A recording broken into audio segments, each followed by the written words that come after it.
I'm Eric Johnson. I drive for Cooley Brothers. Come join me for a ride in Executive Suite.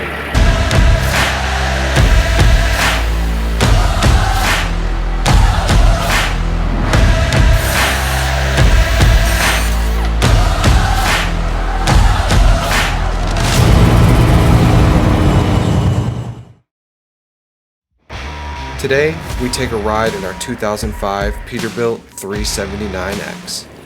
Normally in this series, we follow one of our drivers around on a job to see what their day-to-day looks like. Today, Eric does not have a load to deliver.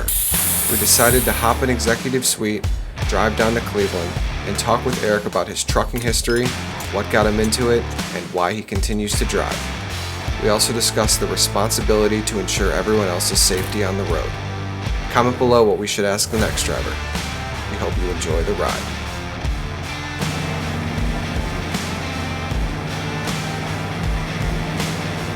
I've been driving 21 years.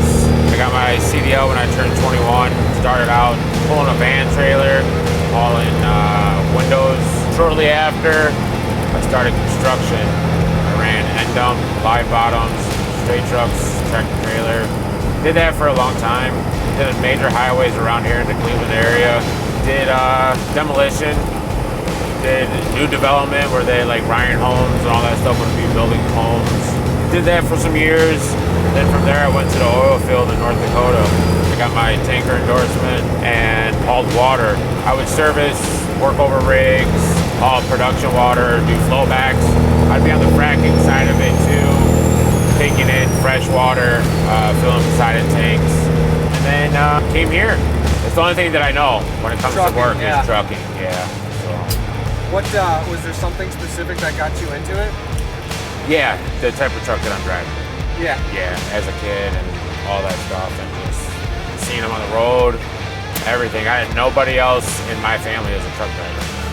So the truck is really what enticed me. But I didn't drive these kind of trucks. I drove Max. I drove when I went to the oil field.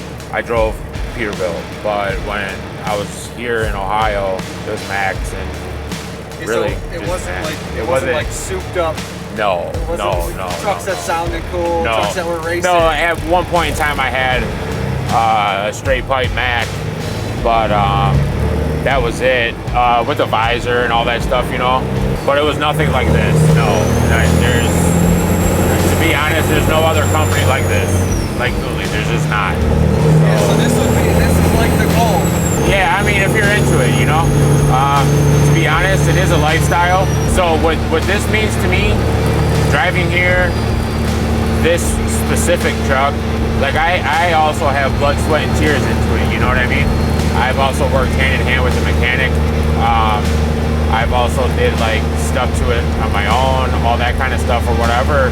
But that's where I guess it just falls in the category of being a lifestyle, you know? Don't know how long I'll drive, you know, the goal is for a long time, right? But if something was to happen, I will hang my keys up as a driver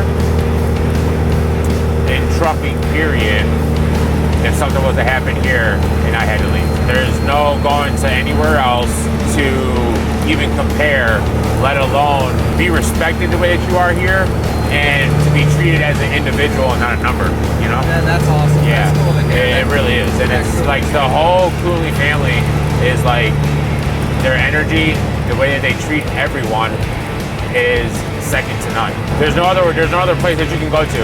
Not UPS, not FedEx, not nothing, you know? Not Amazon, nowhere like that you will feel the way that you feel here. And that's just being 1000%.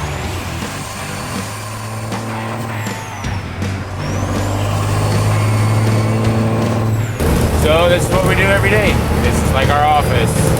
You have a lot of time to think, but you're also responsible for a lot of things, you know? You're responsible to make sure everybody around you is safe.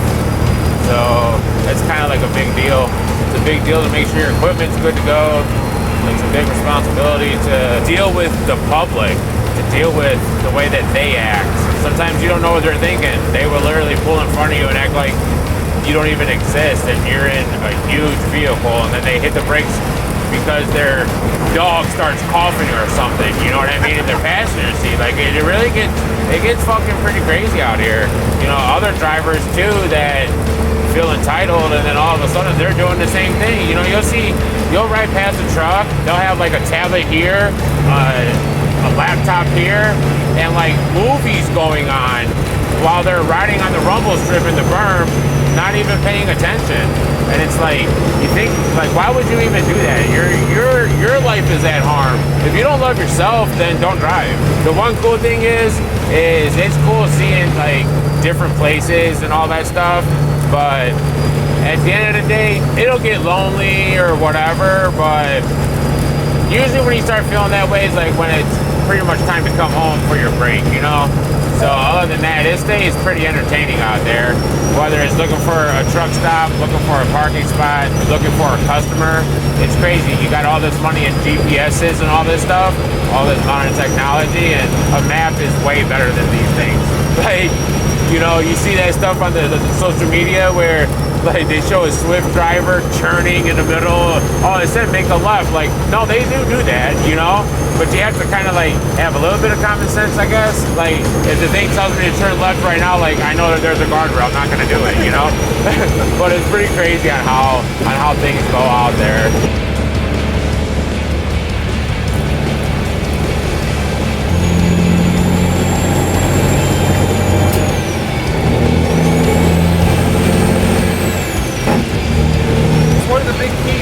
Staying safe, you know, like what's something that a driver can do?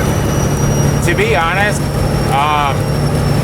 and I'm not gonna sit here and act like I always had this thought, but to be honest, it's like swallow your pride. Yeah, I could probably out accelerate that truck or that car or whatever it is, but I have to like kind of swallow my pride and just let that person go, right? So just because they're going slow and the speed limit is 70 miles an hour where you are, that doesn't mean that you have to cut the car off coming up along the lane that's next to you because you have to do 70 miles an hour. No, wait till you're in a comfortable position to do that, right? Because especially with liquid, that surge, you know, it'll get to rocking and rolling, you know what I mean? It's constantly moving. Like, this person sees us. You have 4 lanes, right? But no, they just want to just do that, you know what I mean? It's all right, you know?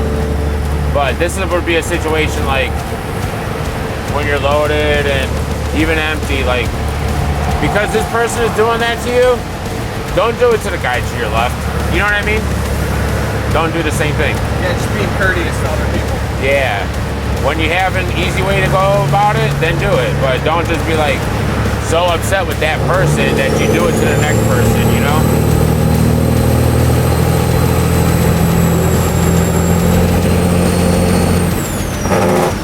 Don't be in a hurry. Like, that's the number one thing. Like, and I'm gonna say it, like, yeah, a long time ago, because I've been driving 21 years, you know? Hey, I thought I was the shit, you know what I mean? Oh, running through gears, all this stuff, and you know, the adrenaline you would get with the speed, and at that time I thought I was feeling the power or whatever, you know.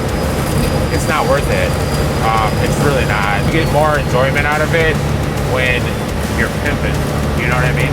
You do. You get kids coming up, they give you the arm pump, you blow the horn, all that kind of stuff, you know. And that to me is like, that's awesome, you know. I don't care where I'm at. When a kid gives me a fucking fist pump, I'm blowing the train horns for him. You know what I mean? Like, fuck yeah, you know? Or they go like this, they want to see smoke, and they want to hear a Jake break. I do it. Like, that kid's smiling, you know what I mean? Yeah, that was you. Yeah, right, you know? Because I used to do that shit too when I was a kid, you know? Our trip ends back in Newberry, Ohio, at Coonley Brothers headquarters. Eric drops off the trailer and we go our separate ways. We hope you enjoyed today's journey in Executive Suite. Until next time.